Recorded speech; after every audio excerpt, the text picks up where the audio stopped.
C'est le 18h30, bienvenue à vous si vous nous rejoignez au programme. Ce soir, un invité passionné, voire malade de vélo, c'est Olivier Hervé, pour son premier livre, Pédaler aux éditions Lunatique, promenade d'un rouleur solitaire. C'est le sous-titre, ça donne déjà une idée. Et bonsoir Olivier Hervé. Bonsoir. Professeur d'histoire géo à Rouen, critique BD sur un site spécialisé, critique littéraire sur un blog et désormais auteur donc pour votre premier livre, Pédaler aux éditions Lunatique. Alors la première question que j'ai envie de vous poser quand j'ai eu en main, c'est un drôle de titre pour les gens qui ne sont pas des gens du vélo. Ça veut dire quoi pédaler? Alors, pédaler, c'est un titre qui me semblait évocateur. Alors à travers ce mot, je voulais parler de quoi? Tout simplement de la promenade, des voyages à vélo, de la flânerie de façon générale. C'était une manière de voyager, tout simplement. Et le mot pédaler en tant que tel, en fait, c'est un tour de pédale à bicyclette, tout simplement. Voilà, moi, je connaissais pas le terme, en fait, mais je suis pas un spécialiste du vélo, mais bon, voilà, Voilà, et puis je trouvais que c'était original d'en faire un nom plutôt qu'un verbe, tout simplement. Voilà. Et donc c'était, à mon avis, ici l'originalité du titre, enfin en tout cas j'espérais. Mais oui, alors moi ça m'a intrigué en tout cas, et ça nous fait parler bien sûr de vélo pendant plusieurs pages sous toutes ses formes, on va développer tout ça, mais un mot de vous et le vélo, c'est une longue histoire d'amour. Ça a débuté comment pour vous? En fait, le vélo, ça commence très jeune, ça commence dans l'enfance, on est autour de sa maison, et puis voilà, on apprend tout simplement à faire du vélo, on a 5 ou 6 ans, et puis on y prend goût. Alors au début, quand j'ai 5, 10 ans, 12 ans, 13 ans, j'en fais de temps en temps, avec des amis, autour de chez moi, je vais au lycée, je pédale simplement. Je faisais du rugby à l'époque, donc c'était vraiment ça mon sport. Donc un sport collectif et vous passez à un sport solitaire. Voilà, alors en fait le rugby ça a été mon sport pendant mon adolescence. Et puis après j'ai une famille et je me suis mis au vélo. Et j'ai ressenti un vrai manque quand je me suis mis au vélo. C'est-à-dire que j'avais besoin de rouler, j'avais besoin de pédaler, j'avais besoin de voyager. Et ça devient une drogue, on le voit au fil des pages.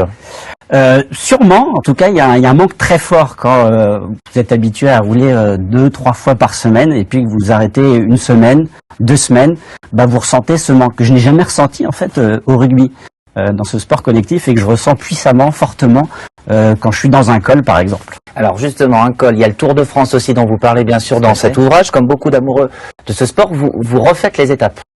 Alors je refais des étapes à ma façon, c'est-à-dire que j'imagine un champion du Tour de France, je me projette dans ce champion du Tour de France et puis j'imagine quelle peut être sa vie, une vie parfois austère, la vie d'un cycliste professionnel. Pas toujours rigolo, ouais. Non, effectivement, l'idée dans le livre c'est de parler à la fois des joies, des exploits et puis aussi des peines et des échecs, parce que le vélo c'est tout ça. Vous les faites aussi, il y a aussi des images du Paris-Roubaix, là on parle d'une autre course mythique, vous refaites aussi dans votre vie de sportif. Tout à fait, moi j'ai eu envie d'imiter, de singer les professionnels, là on voit sur les pavés de Paris-Roubaix. Oui, alors moi en tant que simple amateur, vraiment amateur lambda de vélo, j'avais envie de faire comme les pros, d'emprunter les mêmes routes, les mêmes voies, me mettre dans la peau d'un champion, même si je suis vraiment un très modeste cycliste. Et le vélo c'est beaucoup plus aussi, c'est une introspection aussi, on comprend à travers les pages. Ça vous a appris quoi sur vous, le vélo? Ça apprend énormément de choses. On apprend ses limites. On apprend ses limites et on apprend jusqu'où on peut aller. Quand vous faites un col à vélo, vous grimpez, vous souffrez. Voilà. Et là, votre tête, elle vous dit, est-ce que vous allez aller au bout ou pas? Et on a posé la question aux internautes aussi pour l'émission, est-ce qu'à vélo vous voyez le monde autrement? Ils ont répondu majoritairement oui à 75%, non à 25%. On réfléchit beaucoup, on gamberge aussi à vélo, j'ai envie de dire. À la fois, c'est une pure présence et un pur détachement. C'est-à-dire qu'on oublie son corps et on est traversé par les pensées. Donc on est absent au monde et on est extrêmement présent au monde, notamment par toutes les sensations. C'est-à-dire qu'on voit, on entend, on sent les chants. Et donc en fait, je ne sais pas si on voit le monde autrement, mais en tout cas, on le sent de façon beaucoup plus intense. Alors, il y a de la philosophie, il y a de la poésie, il y a plein de choses dans ce livre, et il y a aussi du concret, et là on sent vraiment, c'est les incivilités à vélo. On va regarder ces images ensemble, c'est Sylvain Tocco, l'un de nos collègues vidéo, il se filme au quotidien dans les rues de Rouen avec sa GoPro, vous voyez ces images, ça va vous parler aussi, vous qui êtes Rouennais. C'est dangereux aussi le vélo en ville, vous en avez vous-même fait les frais dernièrement je crois. Oui, là j'ai eu un accident début octobre, j'ai eu un accident avec un poids lourd, un camion, donc effectivement c'est de plus en plus fréquent, alors c'est lié à beaucoup de choses, d'inattention, c'est lié à des problèmes d'aménagement. Mais il y a une forme d'inconscience partagée, que ce soit de la part des automobilistes ou même parfois des cyclistes, même si à la fin le cycliste est évidemment plus vulnérable. D'ailleurs, je me permets, Oui.